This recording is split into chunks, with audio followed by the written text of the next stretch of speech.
बातमी आहे आषाढी वारीमध्ये पोलिसांनी वारकऱ्यांचे वेश धारण करून पकडलेल्या चोरांची। पिंपरी चिंचवड शहरामध्ये संत तुकोबारायांच्या पालखीचे जल्लोषात स्वागत करण्यात आले। दरवर्षी मोठ्या प्रमाणात आषाढी वारीच्या सोहळ्यात चोरीच्या घटना मोठ्या प्रमाणात घडत असतात। तसेच हे चोर देखील पोलिसांच्या ताब्यात येत नाही, पण यंदाच्या वर्षी पोलिसांनी मोठ्या प्रमाणात आपली यंत्रणा सज्ज ठेवली। यावर्षी पालखी निमित्ताने हजारोंच्या संख्येने नागरिकांनी गर्दी केली आणि या गर्दीचा फायदा उचलत काही भुरट्या चोरांनी नागरिकांच्या गर्दीत गुपचूपपणे चोरी करण्याचा प्रयत्न केला। पण चोरांना हे ठाऊक नव्हते की पोलीस प्रशासन देखील मोठ्या प्रमाणात गर्दीच्या ठिकाणी सज्ज आहे।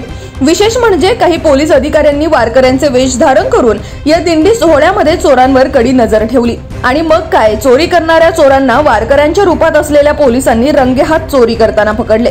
या संपूर्ण प्रकरणाची एक्सक्लुझिव्ह दृश्य आपल्या आवाजच्या कॅमेऱ्याने टिपली आहेत। विशेष म्हणजे महिला चोरांचा देखील या वारीमध्ये संचार पाहायला मिळाला। पहा कशा पद्धतीने पिंपरी चिंचवड पोलिसांनी या चोरांना रंगेहात पकडले।